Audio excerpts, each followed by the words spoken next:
You're watching the 420 Pace Network, found at 420radio.ca and paceradio.net. Stay tuned. We'll be back after this toke. Are you looking for non-stop, continuous cannabis and psychedelic programming? If you are, then turn your browsers to 420radio.ca or paceradio.net, where you will find the 420 Pace Re-Rolled Saturday. Everything gets started at 8 a.m. Eastern Saturday morning.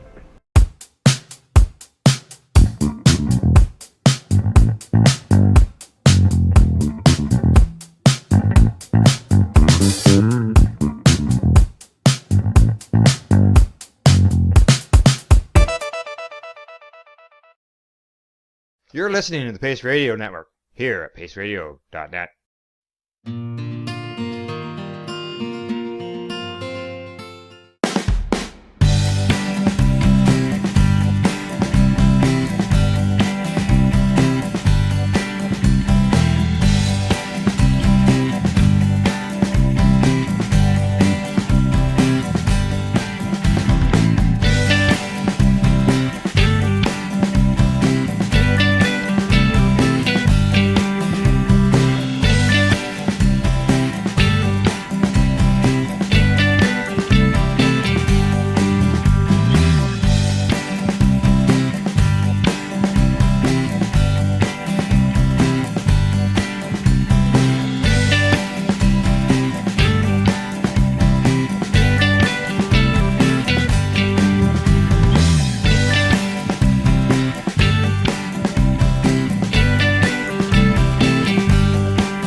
We are people advocating cannabis education here at paceradio.net. Limestone City Hydroponics is Kingston, Ontario's hydroponics shop. Take your growing to the next level and create the optimal environment with a tent kit, or maximize your yield with an ebb and flow flood table kit. Either way, Limestone City Hydroponics has more sizes and options to fit your needs. Are you looking for the power of the sun that adapts to your budget? Then look no further, as they have professional grow lighting. They have indoor grow systems that are easy and cost effective, with many options to fit your living space and lifestyle. Cultivate your growing potential. We have everything you need to succeed. And if you can't make it to the store, they offer local delivery to the greater Kingston area. Remember, when you're looking for experts to help you grow, then look no further than the locally owned Limestone City Hydroponics, 105 Sunderland Drive in Kingston, Ontario. Call them at 613-548-0420. Enjoy the buzz of legalization with Campbellford Lifestyle Shop. From lights to plant nutrients, books, consumption accessories, and more, we've got all your basics to grow or consume cannabis. Visit our info center or take a look at our piercing services and body jewelry, now available in-store through Campbellford Lifestyle Shop, 17 Bridge Street West, Campbellford. Are you looking to get your medical cannabis grow license? Limestone City Hydroponics can help patients through the process of obtaining their license to grow medical cannabis. What's that? You don't have a doctor? If you meet the medical criteria, Limestone City Hydroponics has a nurse practitioner who can assess and provide medical cannabis prescriptions. What are you waiting for? Contact Limestone City Hydroponics at limestonecityhydroponics.ca or call them at 613-548-0420. PACE Radio is the People Advocating Cannabis Education Radio Network. Legacy 420 have an awesome array of cannabis-infused beverages, from pop to Nature's Nectar's teas, all in amazing flavors. What a selection!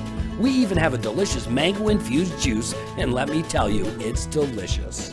Everything is infused in-house, so we buy our syrup from the same place where everybody else buys their syrup for their pop, and the infusion is done in the lab. It's all canned here, labeled here, produced 100% on Tyndonega. We have two lines of drinks. One is called our Nature's Nectar. That was our original line that we came out with, and then we also have a line under the Red E brand. We have them in 10 milligrams, 30 milligram, and 60 milligram cans. What a great selection for a get-together with friends or after a long day. Remember, if you want to wet your whistle with on-site lab-tested products, come see your trusted partner. Legacy 420 out on your road.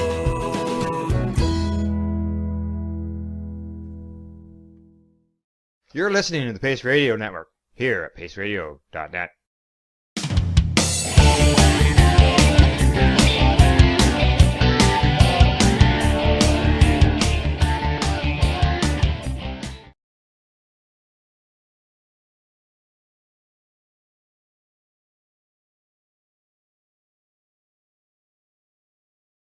We're still in entertainment. Bring it on.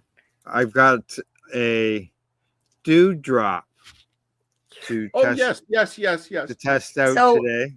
You showed that to us, but how does it work? Dave. Dave, and I'm gonna mess up pronouncing his last name. Pereira. Pereira, correct. Or Electric Dave on Instagram. Yeah, and he's also the maker of the Happle. Correct. And I've got that. So right it's here. It's not Electric Dave though. No, it's electric. Electric. Electric. Yeah, yeah, correct. When you're looking for him. ERRLECTRIC. Electric. Electric. So there you go. This is his dewdrop. Hold on now. Here, hold on. There you go. This is the dewdrop. As you can see, it's nice and clean, and it's nice and clean because I have not used it yet. Okay. On the top of the stem, this is the piece where your hash will stick to. Mm-hmm. You light your hash, you stick it in here, And in the water. Yeah, I've put Hash goes in the water.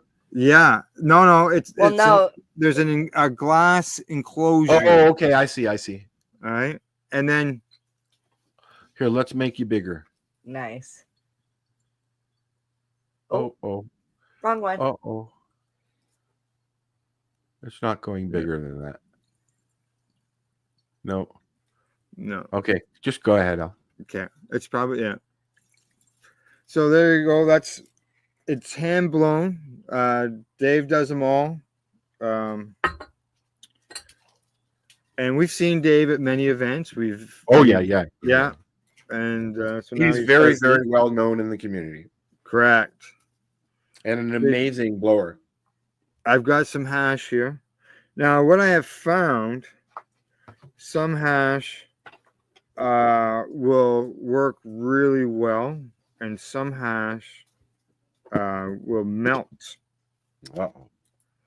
And when it melts, it makes it a little harder for it to burn because it's melting.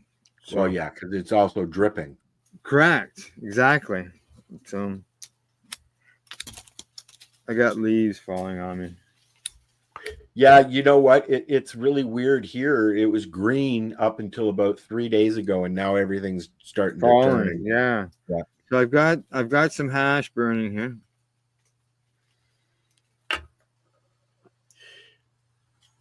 Do you find you waste a lot with these toys?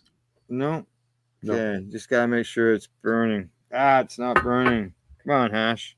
I should have maybe put some on here previously. Tested it out. But then I would have smoked it all.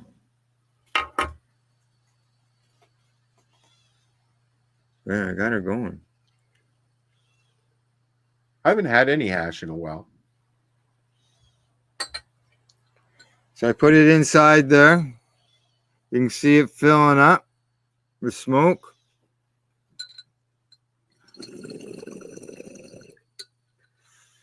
You just see it doing its thing. It sort of looks like our background. Yeah. Nice and smooth. Oh, yes. Nice. Yes, I like this. And you could flavor the water as well, eh? Yeah, I imagine you could. Yeah. Put a couple of droppings of some terpenes or something in there. And it's very, very nice. Dave says it's got a new reinforced stem on it here. And I'll tell you, this lid, it's just glass on glass. I have to tilt that to clear the chamber. It seals that well. Yeah, it's got the little bubbler in the bottom. Fork holes. The handle for this has got some ridges on it, so it's not a completely smooth surface, so it's good to grip onto. And the thing about smoking hash too is it goes forever. And what's the price range on those? You could have just said you don't know, Al. I don't. I don't know. I don't know. Now I can tell you, the apple that I've got, the apple here. Yeah. I purchased it at Spirit Leaf in Campbellford, and it's a smaller version. I gotta clean it. This was $55, but it depends on the store, right? Yes. But if anybody's interested in one of these, you can buy direct from Dave. Correct. Yeah. Check your store, your local store, if you see if they've got one. Oh, stuff. I was checking out another store. It says it's $55 too. Pardon me? I was just checking out a couple other stores. They're $55 too. $55. Yeah. Good. Yeah, it's coined one of the best hash pipes in Canada. Yeah. Exactly. Yeah. It's It's no wonder Nugs was like, we want to brand it. oh yeah. Yeah. Yeah, okay, you got a little cough on me, but yeah, but that's a concentrate for me. That's right. Exactly. Any concentrate can It's make nice, you hack. nice and it pulls nicely. It's easy to hold on to. And then it'll be easy to clean. Just like the apple will be easy to clean as well. I put my student glass, I take it apart and put it in the dishwasher on the top. Well, there you go. I don't know if I'd put that in the dishwasher, but yeah, it might be a little too thin. Yeah, but it's good stuff. So you can check out Dave's Instagram at Electric Dave, ERRLECTERIC Dave. Should have probably pulled him up on Instagram. And here is his page right here. There we go. Electric Dave. Some of his posts of his stuff. Oh, look at that. He's put an e-nail on it. Oh, yeah. Yeah, see, I was wondering if the top had a different feature because it looks wow. Different. That is cool. I might be able to do that. I might be able to do that. You know what? I enjoy I use the student glass more as a bong than I don't even have water in it at the moment. But no, you just use it dry. Just use it dry with the module as my vaporizer, and throw some shatter in there or some diamonds. I've got 1 scoop of diamonds left. Yeah, right. It's my movie watching bong. I don't own a bong. That's the only thing. I use my shatterizer and my student glass. Now here it is with a banger on it. Is that a banger? Oh, on yeah. the front of it there? Yeah, that's. I was wondering because the way the thing, it just looks different. Yeah. Here, let's make it big, Al. Yeah, I got it. Yeah. There you go. Yeah. That's cool. Funny. I've got like 6 bongs and I don't use any of them. Oh, 7, 8. 8 bongs. Now he's got. I've got a glass one, a raw one up there on the shelf, but I don't use it. So he's got a bowl on it. Yeah, there. he basically made it like an everything. Yeah, it's gonna smoke everything. Flour, concentrates. Yeah, you can see he's changing it out, eh? Yeah. The drop. You're a genius. Yeah, he did. Fucking brilliant. I wondered because as soon as I seen that, I was like, what the fuck is that? Like, I've seen the hash kettle for years, but you look at the hash kettle prices, holy fucking shit. You could buy like 6 or 7 of the Happles. Yeah. Yeah. Yeah. Why would you buy that other thing? Steven, fuck off.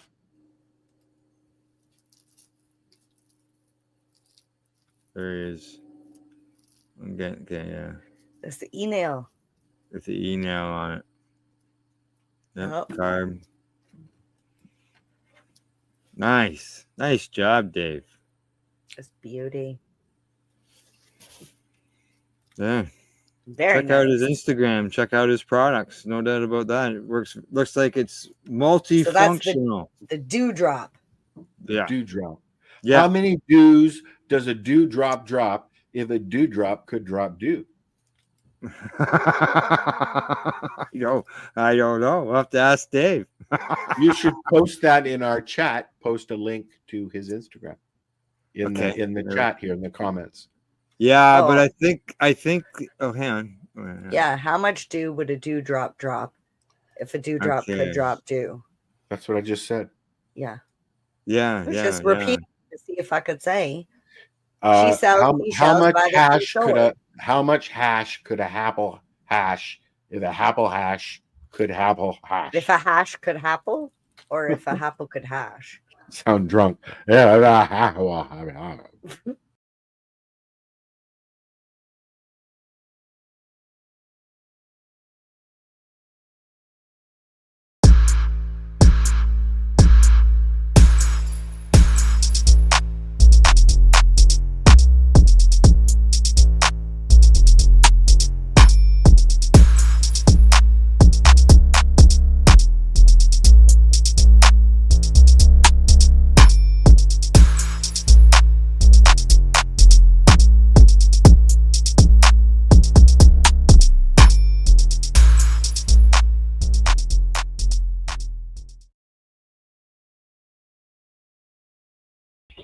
Okay, we're on to number 6.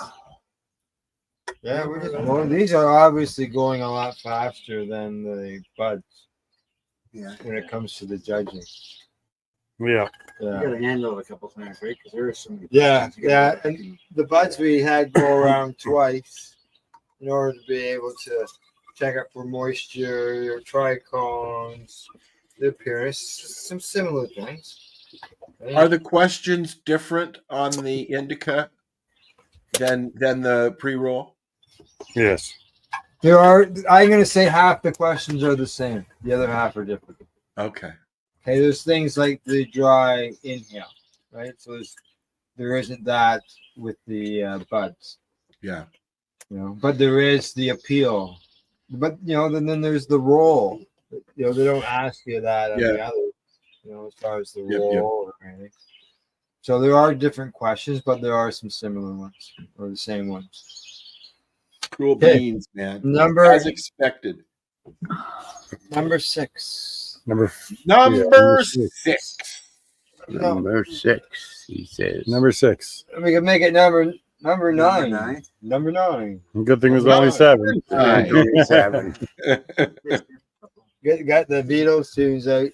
Next year I'm gonna get numbers that will come up on the screen as we're doing them. Yeah.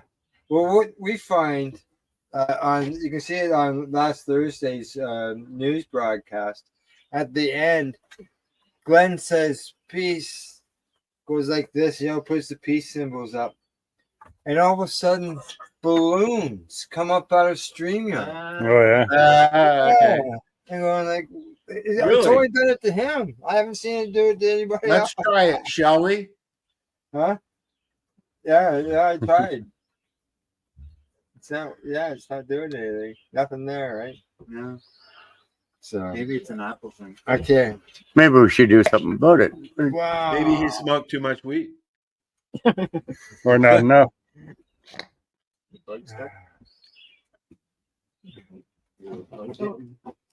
Smells good. Oh, it's a wood.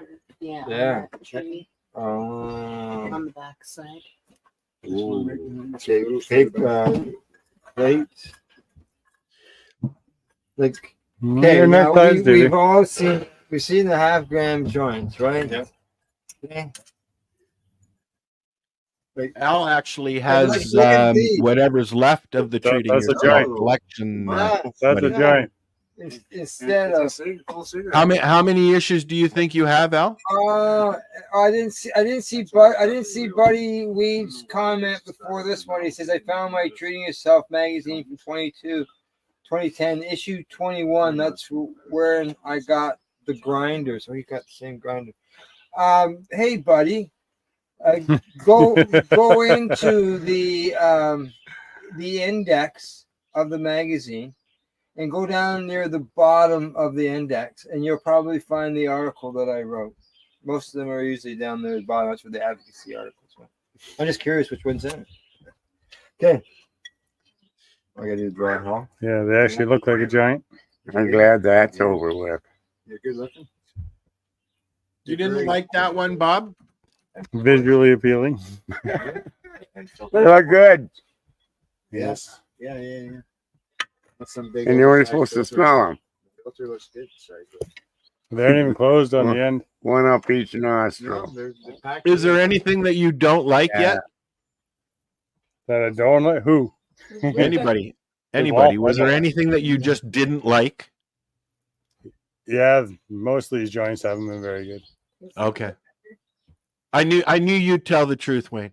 I enjoyed the buds. This is the most visually appealing one so far, though. Yeah. Yeah. It looks Oh, it's all really- tucked in and everything. You know, Yeah. I can't see that far. No, it's wide open. It's not even tucked on the end. Oh, Yeah, it's back that hard. huh. Oh, yeah. I guess Maybe dry it's just haul. We got to do the whole. Shit. I know it's not as easy as just lighting and smoking the damn thing. I shall be back. Alrighty. All right. We'll be here, man. Don't get your kids on this shit. Checking out these DVDs. Yeah, let me see. Oh, they're both on the phone. I like that taste in both of them. Alrighty. Hmm?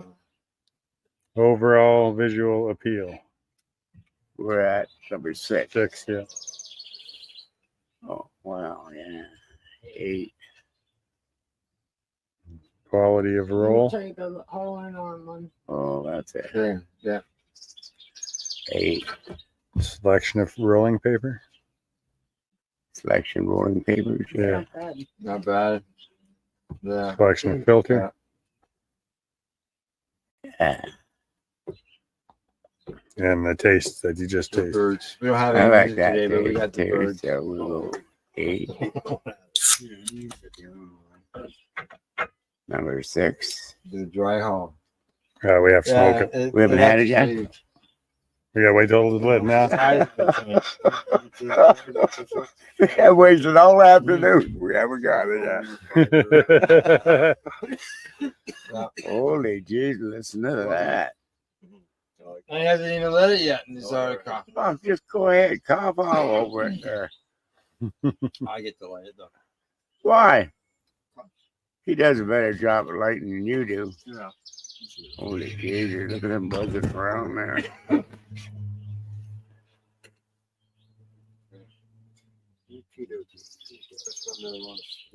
Long one.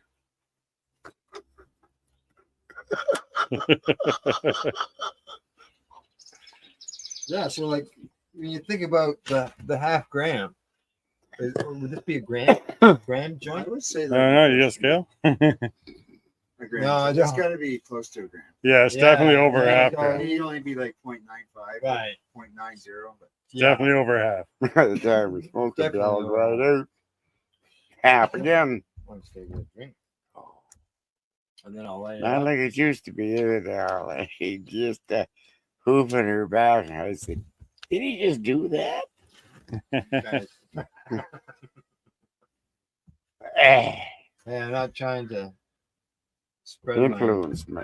my real Canadian water with it. I'm right behind you all the way. Nobody likes a soggy joint, right? that's right. Okay. You need a little paste slide over so we aren't advertising for. Yeah, hey, that's a good idea, eh? Okay. Well, this is a hard chair. Yeah, it is. I don't like them. I only use them occasionally. It's one of those ones that has the table that flaps up on the side. You can put your cup and a phone in it. It just, yeah, it sort of looks like a director's chair bottom on them.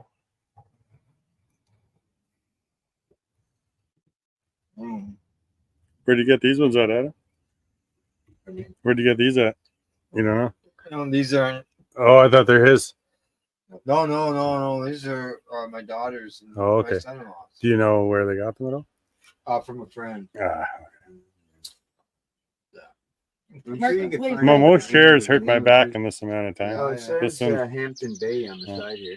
Hampton. Oh, So that might be a yeah, that sounds pretty fancy. Yeah, no, she Come by bought it- Pony she bought it Express. from a friend. So Don't ask any questions. yeah, I don't ask Oh, yeah. any questions. It Look at works that. very well out here. It does the job. No, that's not coming this way. No, I'm just looking. It's nice. Oh, okay. It's pretty clean actually compared to Oh, here, I'll help you, Judge. That one. There you go, Judge. Thank you, sir. Puppy's still over there laying down on the ground. Good. Oh, he was right under my legs. I could feel the heat. It was like, boom. Like right here. He was standing. Okay. Better than a lot of them, but it's still pretty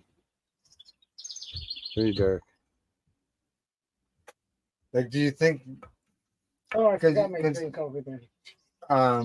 You know, we're looking at. You can look at it as is it the paper or is it the bud? But when it's dark all the way through, it's obviously the bud.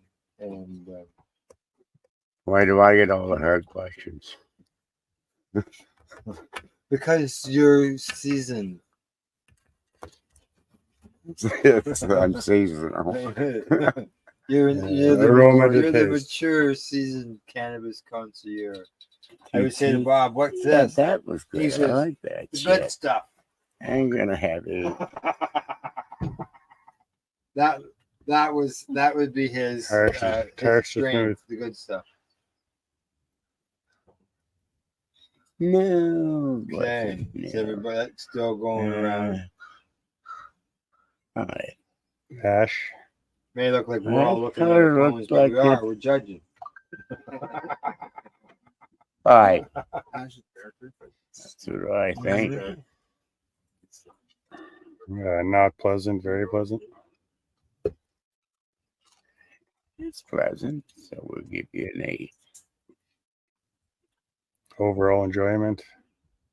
Maybe another 8 on that. When would you buy it? What? Would you buy it? Yeah. It'd be interesting to find out which ones that we would buy. He'd buy all of it. I buy it all. Yeah.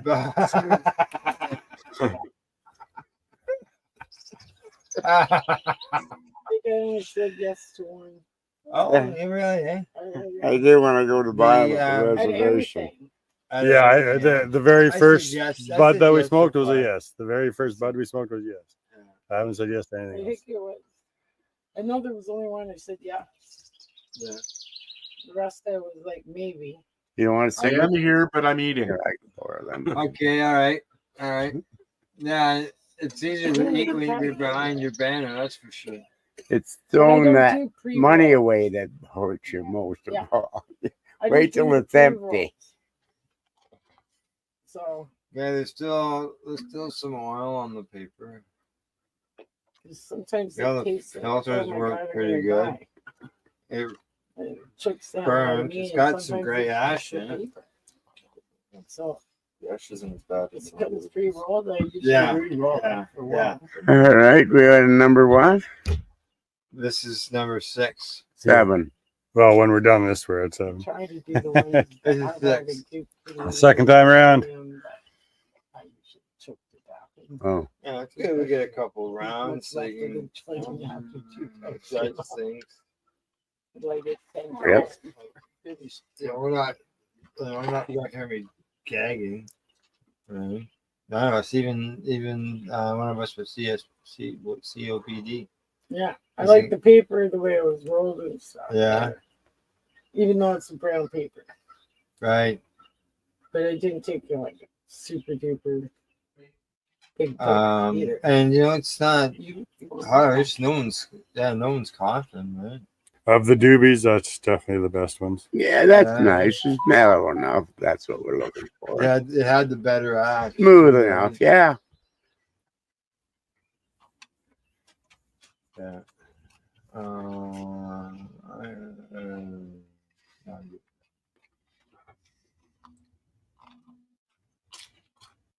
Yeah, it's definitely harder to pre-roll or to judge pre-rolls.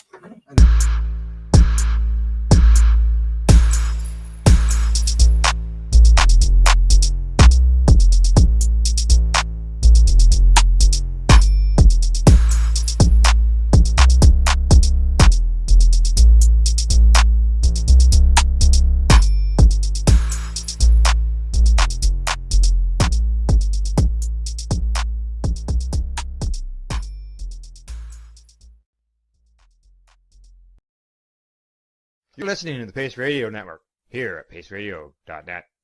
The views expressed by the individuals during this broadcast are their own opinions, and they may not be the same as those of their group or other organizations they may be involved with. All medical advice during our broadcast is not a medical opinion and should be checked with your medical physician.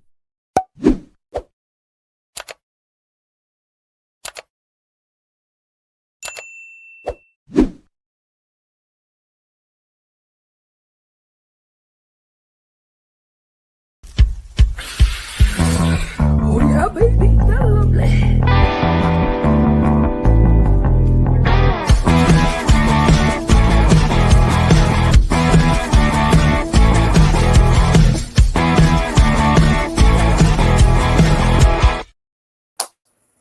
Good morning, it's November the 14th, and welcome to Psychedelics and Cannabis Educational News. There's two of us today, are live here at paceradio.net. Good morning, Miss Cindy. How you doing? I am, for the fact that I forgot that I was doing this today, and I started getting ready 25 minutes ago, I'm awesome. You're But you're ready. You're up. Nothing like a 5-second shower and running into the studio. And so, it's 11 o'clock where you are, and you just got, so, you're sleeping to, 10 o'clock? Your time. Well, shortly after 10, yeah, but I have a reason. I'm still jet lagged. Are you? Yeah. Yeah, I am allowed to sleep in until 10 o'clock because I'm still jet lagged. It's weird. I don't usually sleep in. My first day home, I walked in the door at about 4 o'clock in the morning. I was in bed by 4:30, and I slept till 11:30. That's an average amount of sleep. Yeah. But it's weird waking up at 11:30. Yeah, and then I imagine, like you say, there's that lag, from traveling. Yeah. It's you're tired and you feel drug out, and yeah, there's the normal time change that happened. I don't know if that happened while you were gone, but then you flying from BC time to Atlantic time. Yeah, 4 hours. 4 hours, eh? Feel like you lose half a day somewhere. Yeah. When you're heading out west, when you're gaining those hours, it's or going back, it's different. I go out west, and there's no. Would you arrive at the same time that you left? Close, though. It's funny. You left at 1 o'clock. Say you left at 1 o'clock Nova Scotia time. Would you end up arriving there at maybe at 1 o'clock? No, it would be in the afternoon, but it gets. Yeah. You're looking at 8 or 9 hours of traveling at least, and then but then you take 4 hours off that. So on paper, you're only traveling for 4 hours. It's weird. Yeah. But when you come home, it's different. When you come back east, that's when the jet lag hits. It's right, and it's not a direct flight, right? No, I have to stop, and I barely. My stops were just enough time to get from one to the other. So, normally, I have 2 hours sitting in an airport, but I didn't this time, which was awesome. Yeah, because you just sort of feel like you're still traveling. Other than the fact you had to land and take off again. Yeah. Run to the other side of the airport. Yeah, that too, exactly. Joys of traveling, but it was awesome. Yeah, we had the conference out there, and Rob Laurier was there as one of the names that is very known on the cannabis side as well. Yeah. And he spoke. He was one of the speakers, and I ended up hanging out with him quite a bit. So he's a really nice guy, and a little bit different when you're just hanging out with him to when you're interviewing him, for sure. Yeah, exactly. And I got to interview him at an event in Toronto. He was there speaking. I got to interview him. We're talking about about the sovereign cannabis. Going on BC and stuff. So, alrighty, we get on with today's news. Here we go. Sure. Headlines up. Coming to us from Business of Cannabis, Canadian cannabis exports could soon be taxed up to 175% in Israel. Who ever thought you would get tax on cannabis that big, which is a tariff, actually, is what they're being charged. Whoever thought that we would be legally exporting it to Israel? Yeah, exactly. Canadian medical cannabis exports in Israel, or imports in Israel could now face tariffs of up to 175% amid the latest escalation of dispute over allegations of product dumping. Now, in July, Business of Cannabis reported that Israel had come to a preliminary decision to tax Canadian cannabis imports after the Israeli Ministry of Economy launched an investigation into the market in January, following numerous complaints from local producers. The publication of preliminary findings on July 10th reportedly found a significant over-importation of medical cannabis from Canada, with rates reaching up to 369%.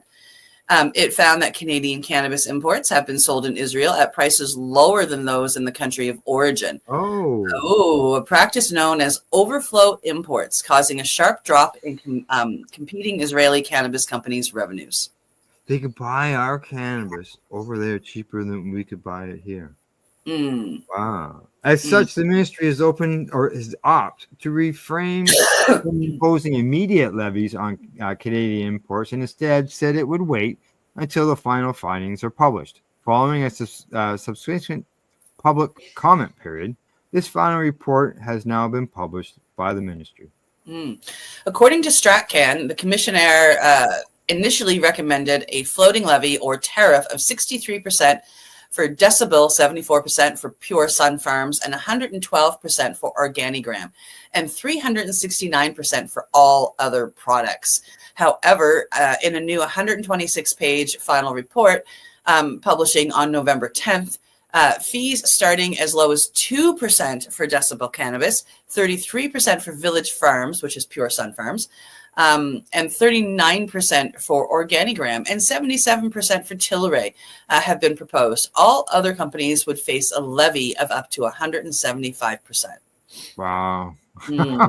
Now, according to government data, Israel imported 78,394 kilograms of cannabis from 2020 to 2023, with 80% coming from Canada. However, domestic production has been on the rise, surpassing imports since 2021. And in 2023, Israel produced 51,750 kilograms of cannabis compared to 15,950 kilograms that was imported.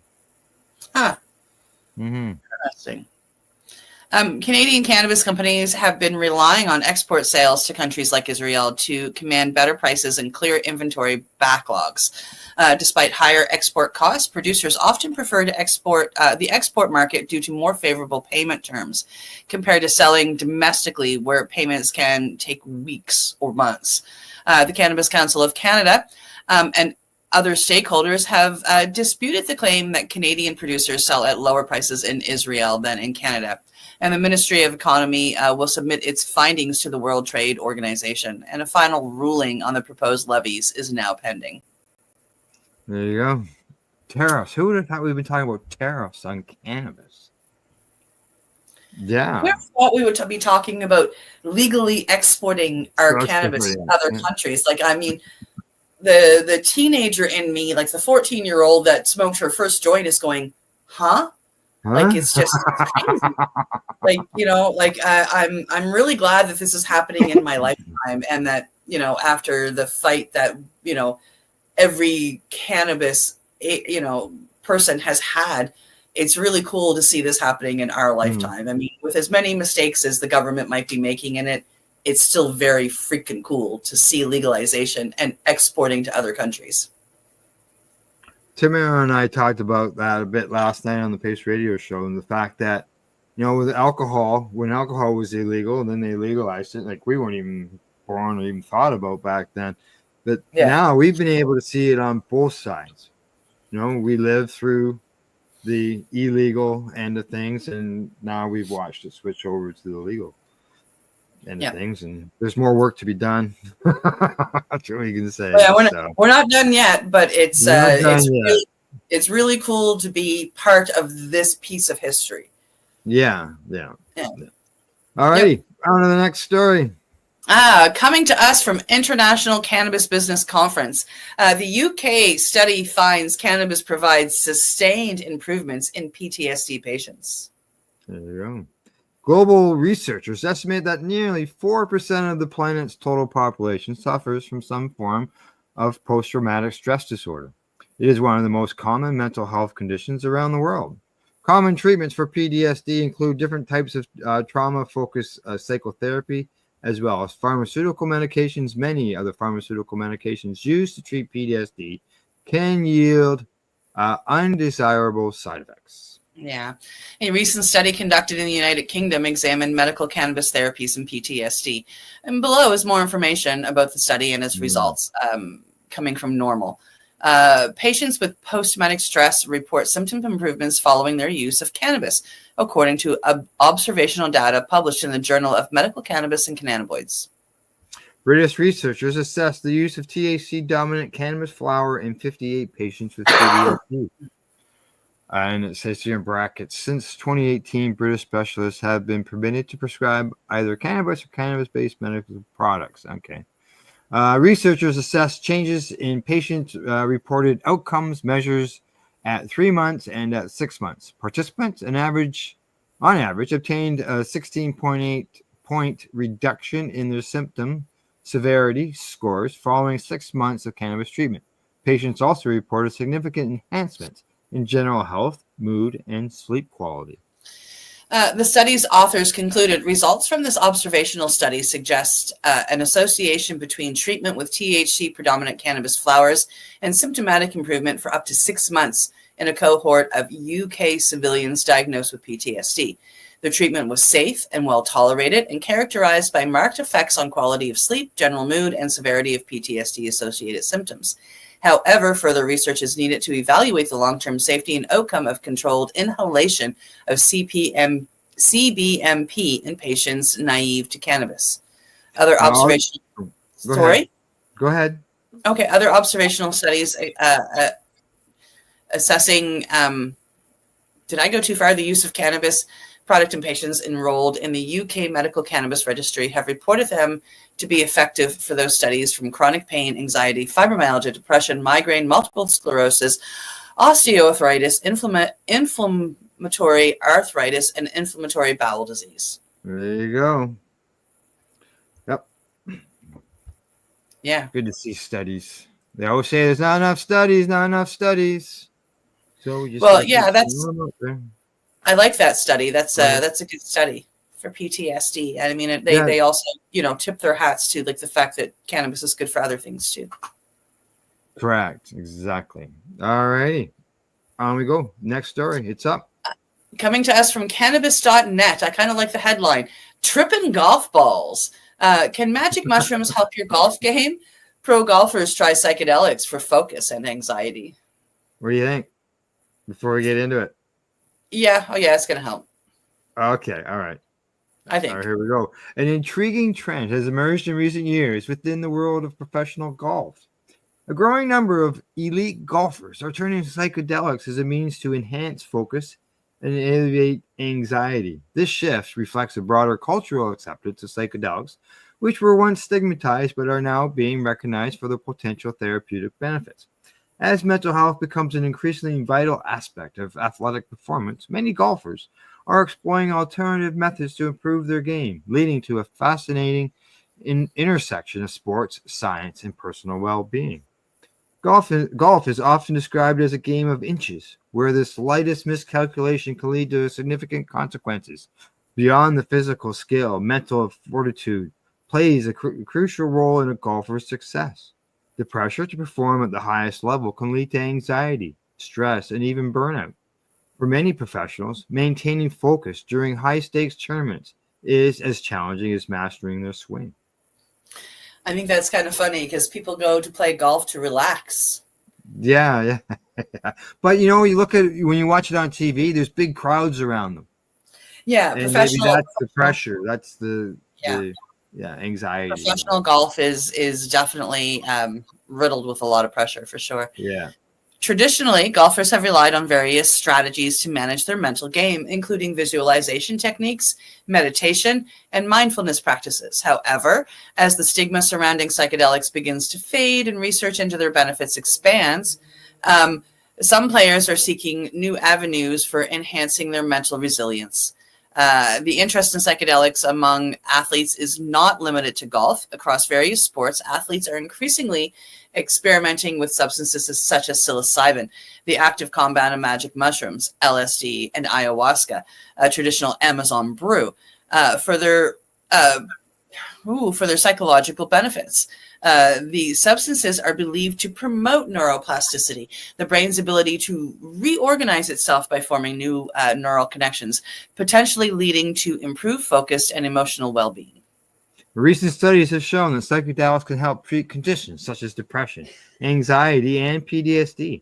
For athletes facing intense pressure and scrutiny, these benefits can be particularly appealing. In golf, where the mental aspect is paramount, the idea of using psychedelics as a tool for enhancing performance is gaining traction. While scientific research on the use of psychedelics in sports is still in its infancy, anecdotal evidence from professional golfers suggests that these substances can have a profound impact on performance. One PGA Tour player who chose to remain anonymous due to the stigma surrounding drug use in sports shared his experience with microdosing psilocybin. He reported that small doses helped him achieve a heightened state of awareness during competitions. I found that microdosing allowed me to approach each shot with more clarity, he explained. Instead of getting caught up in my thoughts or worrying about the outcome, I could focus on the process. It was like flipping a switch. Similarly, DJ Trahan, a two-time PGA Golf Tour winner, has been open about his struggles with anxiety and depression after experiencing personal challenges that affected his performance on the course. Trahan turned to psychedelics as part of his healing journey. He credits these substances with helping him reconnect with his passion for golf and regain his competitive edge. In an interview, he says, psychedelics helped me see things differently. They allowed me to break free from negative thought patterns that were holding me back. Now I feel more present on the course than ever before. Now, the burgeoning interest in psychedelics among athletes has sparked renewed research into their therapeutic potential. Studies conducted by institutions like Johns Hopkins University and Imperial College in London have demonstrated that psychedelics can lead to significant reduction in anxiety and depression among participants. One landmark study published in JAMA Psychiatry found that psilocybin therapy resulted in substantial improvements in mood and anxiety among cancer patients facing existential distress. These findings have implications not just for mental health treatment, but also for high-pressure environments like professional sports. Researchers are investigating how psychedelics affect brain function and emotional regulation. Preliminary findings suggest that these substances may enhance creativity and problem-solving abilities, traits that could be invaluable for golfers navigating complex courses under pressure. Yeah, the growing acceptance of psychedelics is part of a broader culture shift towards holistic wellness approaches. As mental health awareness increases globally, more individuals are seeking alternative therapies beyond conventional pharmaceuticals. This movement has been particularly pronounced among younger generations who prioritize mental well-being alongside physical health. In professional sports, this cultural shift is evident as organizations begin to recognize the importance of mental health resources for athletes. Teams across various leagues are implementing programs focused on mindfulness, training, and psychological support. As part of this evolution, psychedelics are emerging as a potential tool for enhancing mental performance. The increasing interest in psychedelics among professional athletes, particularly golfers, raises several ethical considerations and regulatory challenges that need to be addressed. Below are the key points outlining these issues. One of them is stigma and perception. Athletes may face stigma for using psychedelics, which are often associated with counterculture rather than legitimate medical therapies. This stigma can discourage open discussions about mental health and alternative treatments. Informed consent. Athletes must be fully informed about the potential risks and benefits of using psychedelics. The ethical principle of informed consent is crucial, as athletes should understand how these substances may affect their performance and mental health. Equity and fairness. The use of psychedelics raises questions about fairness and competition. If some athletes use these substances to enhance mental clarity and reduce anxiety, it could create an uneven playing field, challenging the integrity of sports. I was wondering if that was going to come up. Yeah. Yeah. Medical ethics. Physicians involved in prescribing or recommending psychedelics face ethical dilemmas regarding their duty to do no harm. The long-term effects of psychedelics on healthy individuals are not fully understood, raising concerns about potential negative health impacts. Pressure to conform. Athletes may feel pressured to use psychedelics to keep up with peers or improve performance, which could lead to coercion rather than voluntary choice. This undermines the autonomy of athletes in making personal health decisions. Now, as far as regulatory challenges, they said anti-doping regulations is a concern. Many sports leagues, including the NFL and NBA, have strict anti-doping policies that clarify certain psychedelics as banned substances. This complicates the legal use of psychedelics for therapeutic purposes.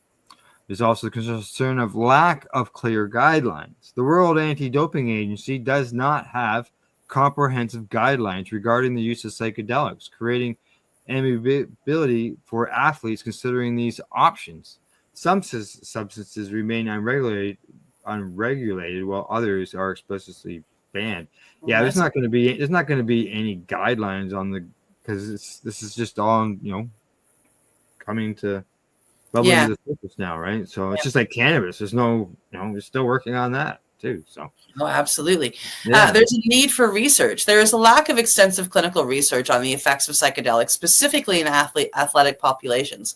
More studies are needed to understand the implications for performance and mental health before regulatory bodies can make informed decisions. Cultural resistance. Many sports organizations are hesitant to embrace psychedelic research due to traditional views on drug use in sports. The cultural resistance can hinder progress towards integrating psychedelics into mental health treatment protocols for athletes. Legal status variability. The legal status of psychedelics varies widely by region, complicating their potential use in professional sports. Some states or countries have begun to legalize certain substances, but this patchwork of laws creates confusion for athletes traveling internationally. Now, as more golfers explore the potential benefits of psychedelics for focus enhancement and anxiety relief, it raises questions about what the future holds for mental health practices in sports. Will we see a shift towards greater acceptance of alternative therapies? Could we witness changes in doping regulations as research continues to validate the therapeutic use of these substances? The landscape of professional golf and sports at large may be on the brink of transformation as athletes seek innovative ways to optimize their performance while prioritizing their mental health. The trend of professional golfers turning to psychedelics for focus boosts and anxiety relief represents a significant shift from traditional mental wellness approach in sports, highlighting the need for further exploration as anecdotal evidence and emerging research point to the therapeutic potential. Despite existing challenges related to regulations and societal perceptions, there is optimism that ongoing discussions about mental health will encourage greater acceptance of holistic methods within athletes. As golfers confront the complexities of competition on and off the course, psychedelics may prove to be valuable allies, offering clarity amidst chaos and enhancing resilience in demanding sports.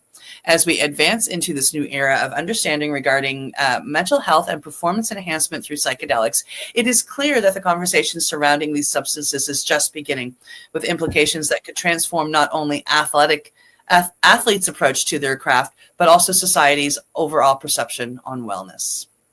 There you go. Yeah, good story. Yeah.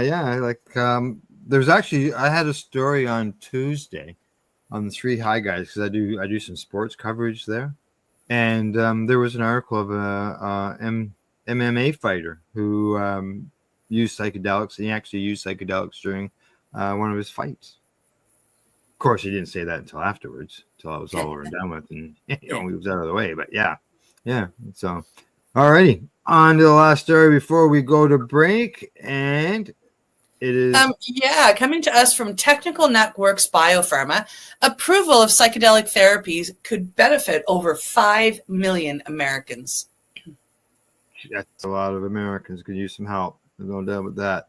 Agriculture, acupuncture, let's get that right. Ketamine infusions, electroshock, or electroconvulsion therapy. The existing treatment options for those diagnosed with major depressive disorder and treatment-resistant depression may sometimes feel daunting or expensive alternatives to medication.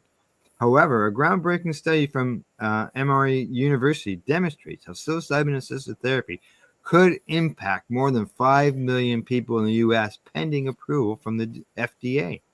The findings highlight both the national need for therapies featuring psilocybin, the active ingredient in the mushrooms, as well as the considerations that elected officials, insurance companies, and public health agencies would need to be aware of to successfully roll out access to psilocybin-assisted therapy.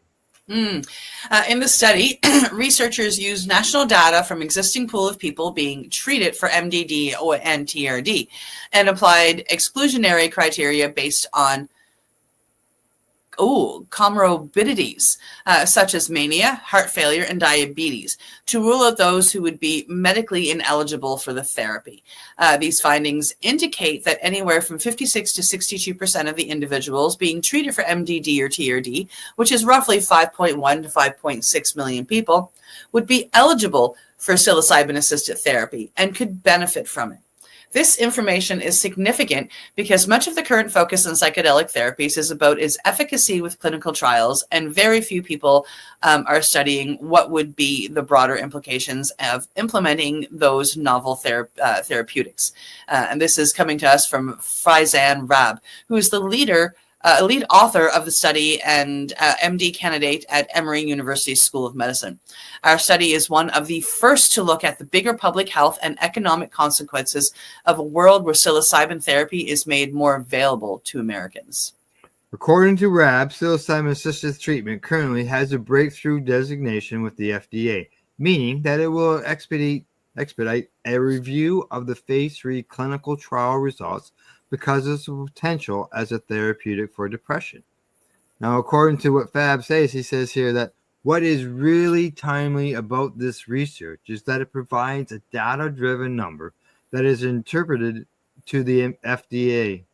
This is how many Americans we think are at stake. I think that will be a meaningful estimate for the FDA to weigh when they consider whether to approve psilocybin for therapeutic use. If approved, private and public insurers such as Centers for Medicine and Medicaid services will shape both the demand and the availability of psychedelic therapy. According to the study, almost 20% of the 85 million Medicaid beneficiaries, or 17 million people, are likely to have clinical depression. Therefore, the conditions under which Medicaid might or might not reimburse for psilocybin-assisted therapy will determine the demand. An additional prominent attribution to the study is that it is supported by Emory University's Center for Psychedelics and Spirituality, which integrates clinical and research-backed expertise in psychiatry and spiritual health to better understand the therapeutic value of psychedelic medicines. George Grant, co-director of the ECPS, emphasizes that the public health forecast in RAB's study provides policymakers with an idea of the economic impact, as well as if the treatment will meet the needs of the underserved. Now, Grant says, coming to the aid of people who are suffering is very important, and psilocybin-assisted therapy could help people arrive to a place of satisfaction within themselves so that their lives achieve optimal meaning and purpose. Yeah, regarding the economic impact of the healthcare system, Grant adds, psychedelic medicines have promise because the intervention is so fast-acting, whereas right now, insurance providers and payers often need to fund the use of antidepressants throughout their lives. Grant is referring to past clinical trials studying the efficacy of psilocybin, which indicate that just one singular 25 milligram dose of psilocybin is often enough to reduce symptoms of depression, potentially decreasing the financial burden on insurance payers currently funding interventions. And now when they say a 25 milligram dose, they're talking about the actual psilocin that's extracted from the psilocybin. So that's the equivalent to 5 grams. Oh, 5. That's equivalent of dried full mushrooms. Yeah. Oh, okay. Now, Rab says that I am glad to be supported by the Center for Psychedelics and Spirituality, which is an academic environment, providing an objective third-party perspective to policymakers, the FDA, and public service agencies. Says, I am really hopeful that continued research in the area of psychedelic medicine and therapeutics could benefit the millions of Americans that might qualify for it. Absolutely. So there you go. There you Amazing. go. Good news. More good news. All righty. That's that. That shuts that down. And it's time for us to take a break. All right. Cindy and I are going to go medicate. And you guys can watch our sponsors, find out who's supporting us. And other than that, you're watching Psychedelics, Cannabis, Educational News. We're live here at paceradio.net. You're listening to the Pace Radio Network here at paceradio.net. Camelford Lifestyle Shop, open Monday to Friday from 10 till 7 p.m. or by chance. Check out our flags, our t-shirts, plus our hats, and look of that supply of rolling papers, plus much more. We've got bongs and your favorite herbal vaporizers. Look at all the incense we have, as well as for those who collect knives, check out these knives in our collection. And while you're here, stop in to see Shay at the piercing room, where you can get poked by Shay. Daily deals, check them out. Camelford Lifestyle Shop, 17 Bridge Street West, Camelford, Ontario. When you have a pain that's reached its peak, Legacy for 20, it's so unique. If organic cannabis is what you seek, here's your trusted partner 7 days a week. Suppository salves, vapes and drops, topicals, edibles, infused pop. Just when life seems like it ain't easy, at Legacy 420, enjoy a pop freezy. Lab tested products, make them the GOAT. Legacy 420 out on your road. Legacy 420 in Tyendinaga Mohawk territory. Indigenous organic cannabis at its finest. What do you find at paceradio.net? People advocating cannabis education. Limestone City Hydroponics is Kingston, Ontario's hydroponics shop. Take your growing to the next level and create the optimal environment with a tent kit, or maximize your yield with an ebb and flow flood table kit. Either way, Limestone City Hydroponics has more sizes and options to fit your needs. Are you looking for the power of the sun that adapts to your budget? Then look no further, as they have professional grow lighting. They have indoor grow systems that are easy and cost effective, with many options to fit your living space and lifestyle. Cultivate your growing potential. We have everything you need to succeed. And if you can't make it to the store, they offer local delivery to the greater Kingston area. Remember, when you're looking for experts to help you grow, then look no further than the locally owned Limestone City Hydroponics, 105 Sunderland Drive in Kingston, Ontario. Call them at 613-548-0420.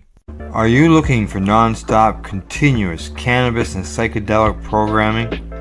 If you are, then turn your browsers to 420radio.ca or paceradio.net, where you will find the 420 Pace re-rolled Saturday. Everything gets started at 8 a.m. Eastern Saturday morning.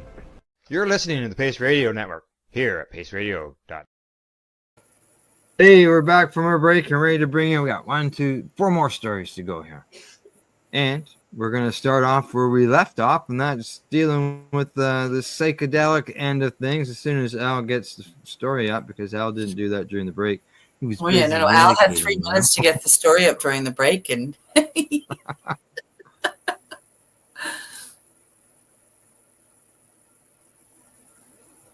are we good? Good. There you go. It's up. Or it's coming to us from Earth.com. It's coming. I can see it working its way. It is. Psilocybin shows promise for treating anorexia.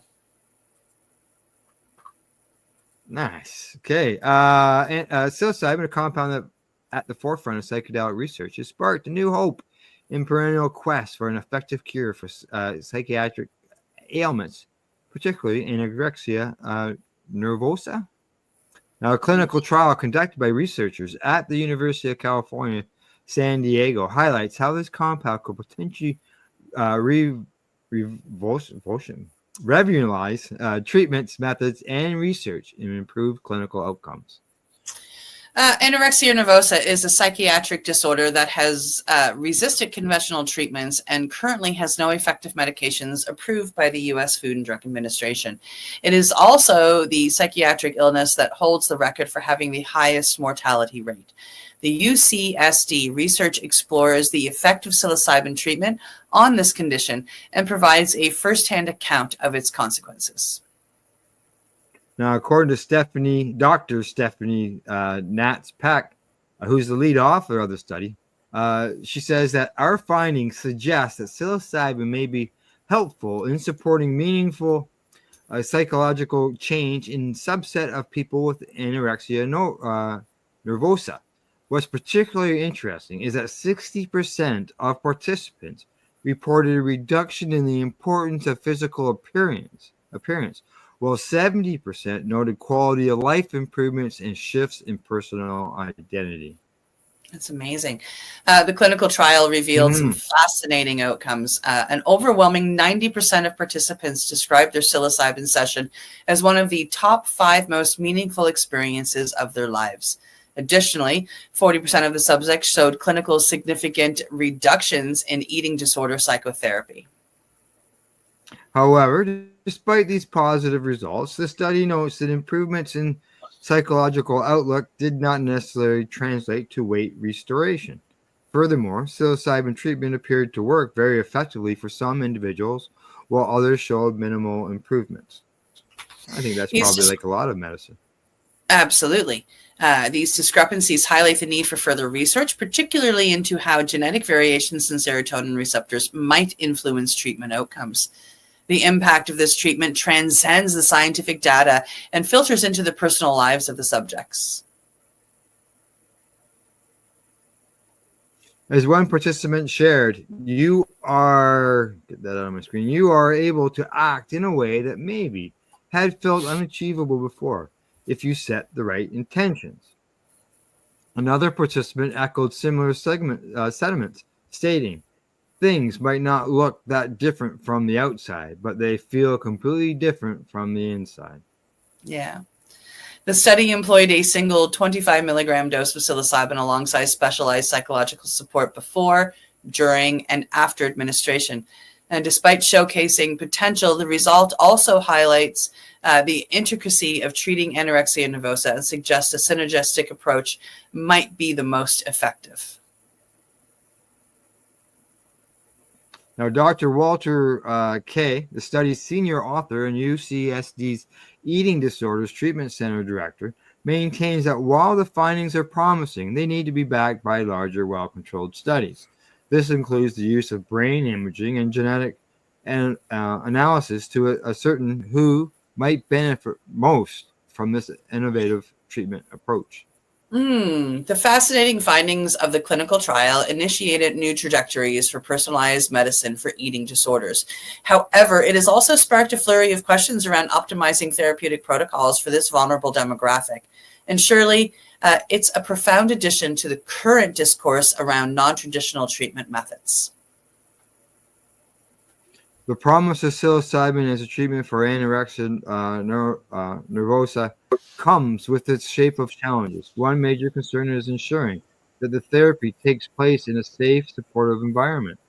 Psychedelic experiences can be intense and unpredictable, making it crucial to have professional guidance in place to support patients before, during, and after treatment. Yeah, this guidance helps maximize the benefits while minimizing any potential risks or adverse reactions. There are also questions about how psilocybin therapy could fit into existing treatment plans. Researchers are looking at how it might complement traditional methods like cognitive behavioral therapy to boost long-term recovery. As more studies are conducted, it will be vital to address these challenges and questions. Only then can psilocybin potentially become a reliable, safe, and effective treatment option for those battling the complexities of anorexia. The journey forward is one of through research, careful observation, and continue exportation to bring the best possible outcome to patients who need it the most. Yeah, patients need it the most. Let's get, let's deal with that. Get it out there. Get the studies done. Just, help people. Just seems to take so long sometimes. Yeah, yeah, exactly. It's just, there's people that are out there suffering. We just had somebody in the cannabis community pass a few days ago, but just dealing with, and maybe this might have been a benefit to him. Yep. All right, next story is up. Coming to us from StratCan, Kawanaki Cannabis Control Board issues its first micro cannabis production license. The Kawanaki Cannabis Control Board has issued the first micro cannabis production license, a business called MSJ Cultivation. The Mohawk Council of Kawanaki has spent several years creating its own licensing program for cannabis production and retail. The new micro license was issued by MCK on November the 8th and expires in 5 years. This is the second license the agency has issued. The first was for a standard cultivation and processing license. A name of that first license holder was not available, they say. The micro cultivation license authorizes MSJ to cultivate, possess, and test cannabis, as well as sell cannabis to holders of valid distribution license or export from the territory to a licensed processor or retailer in another jurisdiction. Only a distribution license holder is authorized to distribute cannabis products with Kawanaki territory or within Kawanaki territory to a retail dispensary license holder. The board has said they will only issue one such distribution license. The business also has a micro cultivation license from Health Canada, which is one of MCK's licensing requirements for producers. In 2021, the banned agency announced memorandum with Health Canada in relation to their cannabis production regulations. The process was years in the making. Antonia Perron, who has led the cannabis file for the MCK for several years, explained to StratCan at the time. The Kawanaki Legislative Commission posted its retail cannabis regulations in December of 2023 and its production regulations in 2021. Comments on the community's Facebook page regarding the announcement showed an array of opinions on the licensing process and the presence of cannabis in the community. The territory's cannabis regulations essentially mirror Health Canada's production regulations while affirming the board's jurisdictional authority within their community.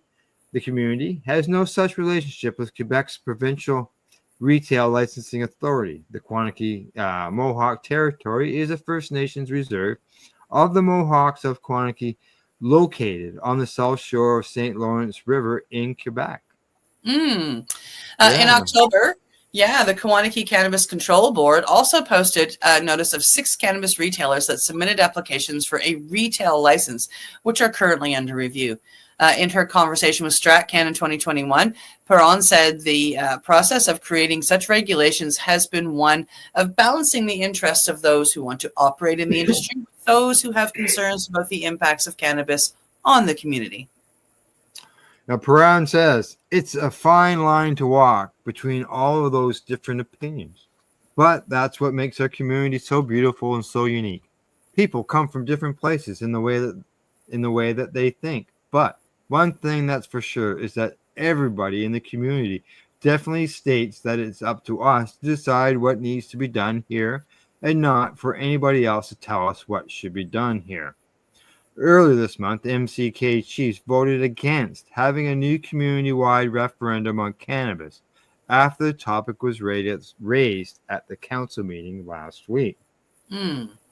Kawanaki is not the only community to issue cannabis licenses. The Okanagan Indian Board in British Columbia recently issued at least 3 retail cannabis licenses, 2 to Timex Wellness Incorporated and 1 to Nature's Own Cannabis. There you go. Yeah, I didn't know that that they had, like, there was a place where First Nations actually set everything up like that, where you had to apply, get your permits, just as if they're applying to Health Canada. Yep. So, Yeah, and apparently you have to be approved by Health Canada to even apply. yeah, exactly. That's okay. So, alrighty, on to our next story. Which is coming to us from Ganjapreneur. Arizona company awarded patent for child-resistant paper tubes for cannabis packaging. Huh? We'll find out more about this. Arizona company Dizpot has been granted a patent in the U.S. for a child-resistant, biodegradable paper tube for packaging cannabis. In a press release, the company said the product was created with the need to provide operators substantial solutions with environmental friendly products or materials and child-resistant therapy. In a statement, John Hartzell, co-founder of Dizpot, said securing the patent is a testament to the creativity and technical experience we foster at Dizpot. The company notes that the product was conceived in 2022, designed in-house by team members Charlie Danes and A.G. Keller. As the regulatory landscape evolves, we are committed to delivering cutting-edge products that not only meet the highest compliance standards, but also reduce our industry's environmental footprint. This paper tube is just the first in a line of many patented designs we plan to bring to the market. And this is Hartzell, and this is what he said in a statement. According to a report from the Sustainable Cannabis Coalition, the U.S. cannabis industry used nearly 1 billion pieces of single-use plastic in 2020, much of which ended up in landfills. So Dizpot's paper tube package in the U.S. patent number is right there, and you can go check it out if you want. So I wish there was a picture. Like, are these not up here? Is like the picture that's up top? These are not it. Oh, I closed it. Those look plastic. I don't know. I don't know. You want to bring the picture up? Bring it back up. You got it there. You can share the screen. I can share the screen and show you all. Yeah. That's what I was thinking. So, what exactly is this paper tube? Would that be it? That's the picture on the story, right? Yeah. I'm just gonna blow it up here so I can see. To me, they just like containers holding cannabis. Yeah, it looks like a plastic container for. But maybe it's paper instead. Yeah. Interesting. Okay. Yeah. When I first seen the headline, I thought, "Oh, is that for like joints and stuff like this? What's going on?" Because I never read the story until now, right? So, because I think of paper tubes, I'm thinking of coners, right? not of storing, or shipping, right? Or yeah. I mean, it looks like it's that, right? But this is plastic. Exactly. That's plastic. So maybe it's a paper version of that with the child-proof lid on it. But then couldn't they just rip the package open if it's just paper? Yeah, I don't know. They've had to have done something to prevent that, or they wouldn't have. There's something. Having a safety-proof container. You have a safety-proof lid, but the rest of it is accessible. So it's got to be more to it. So, all right, last story of the day is up. Oh, and this one is coming to us from Green State Field. And this is one cannabis product dominated Election Day. What do you think? What do you think it was? I don't know. Election Day had many Americans gathering for watch parties or pacing their homes, awaiting presidential race results. Stressed people sometimes turn to comforting food, watch distracting movies, crack open a beer, or enjoy cannabinoids. Headset data indicated that product sales jumped in almost every category on November the 5th. Many turned to cannabis drinks over other product factors on Election Day, proving the long-standing claim that they are the next big thing in weed. The drinks of all things. The drinks, yeah. Seattle-based data company Headset tracks and analyzes the cannabis industry. The company recorded customer information in 15 adult use states on Election Day, finding an overall 5.6% spike in sales. Every product factor except for capsules and topicals saw an increased interest. Tincture sales rose almost 3%. Flower went up 4%. Vape pens saw sales grew 5.5%. Pre-rolls were next, showing an uptick of 6.5%. Concentrate and edible sales both increased a bit over 8%. The top chosen Election Day cannabis product was cannabis drinks, a somewhat surprising data set, as flower often dominates as a top choice. Headset analyst Mitchell LaFierla shared with MJ Biz Daily that drinks account for about 1 to 2% of sales on a usual dispensary day. Wonder if people were drinking it just thinking more like, used to drinking a beer or sitting around watching a game or something. Maybe. Now on Election Day, the beverage category was chosen 14% more than the average weekday. This is not new in countrywide holidays. Headset noted that beverages ranked as number one choice on 420, the 4th of July, and Labor Day last year. Oh. Interesting. Yeah. Analysts and trend predictors have long pointed to drinks as a Trojan horse to the coveted canna-curious consumer. Hemp THC drinks grace the shelves of big box stores, and online retailers ship them nationwide.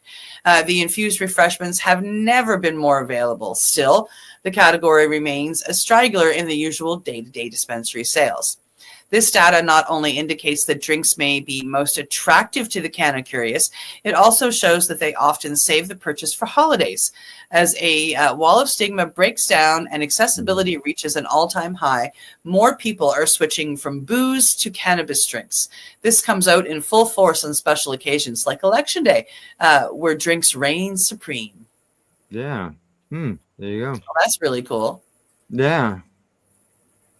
Yeah. I know. First thing when I read the headline, I went, well, okay, that would be flour, but obviously it's not. Drinks. Yeah. I was going to say pre-rolls. Yeah. Well, the drinks, it's a non-smoking alternative way, and it's and it is that too is sort of maybe like a habit. People sitting around. If there was watch parties. Yeah, and if they're used to sitting there with a beer, they don't drink anymore. Now they can open up their cannabis drink and cheers with their friends who are drinking beer. Yeah. Who knows? All right. Anything else offhand? I don't think so. I think that's it. No. We did our stories in beautiful time. I'm really proud of us. Yeah, we got done before the hour was up. All right. Okay, from the Legacy420.com news desk, that's our Pace News Report for November the 14th. Thanks to our buds at Camelford Lifestyle Shop, Legacy420.com, as well as limestonehydroponics.ca and atease.ca. In closing, I'd like to say thank you for watching, and please don't forget to educate, medicate, and do not incarcerate. See you Monday. Bye-bye. You're listening to the Pace Radio Network here at paceradio.net. The opinions of the individuals during this broadcast are their own, and may not be the opinions of their group or other organizations they may be involved with. All medical advice during our broadcast is not a medical opinion and should be checked with your medical physician.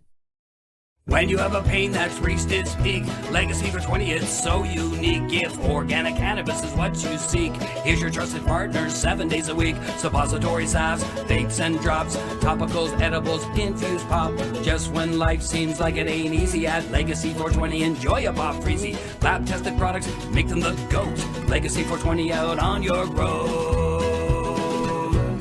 Legacy 420 in Tyendinaga Mohawk territory. Indigenous organic cannabis at its finest. Enjoy the buzz of legalization with Campbellford Lifestyle Shop. From lights to plant nutrients, books, consumption accessories, and more, we've got all your basics to grow or consume cannabis. Visit our info center or take a look at our piercing services and body jewelry, now available in-store through Campbellford Lifestyle Shop, 17 Bridge Street West, Campbellford. Limestone City Hydroponics is Kingston, Ontario's hydroponics shop. Take your growing to the next level and create the optimal environment with a tent kit, or maximize your yield with an ebb and flow flood table kit. Either way, Limestone City Hydroponics has more sizes and options to fit your needs. Are you looking for the power of the sun that adapts to your budget? Then look no further, as they have professional grow lighting. They have indoor grow systems that are easy and cost effective, with many options to fit your living space and lifestyle. Cultivate your growing potential. We have everything you need to succeed. And if you can't make it to the store, they offer local delivery to the greater Kingston area. Remember, when you're looking for experts to help you grow, then look no further than the locally owned Limestone City Hydroponics, 105 Sunderland Drive in Kingston, Ontario. Call them at 613-548-0420. We are people advocating cannabis education here at paceradio.net. Are you looking for non-stop, continuous cannabis and psychedelic programming? If you are, then turn your browsers to 420radio.ca or paceradio.net, where you will find the 420 Pace Re-Rolled Saturday.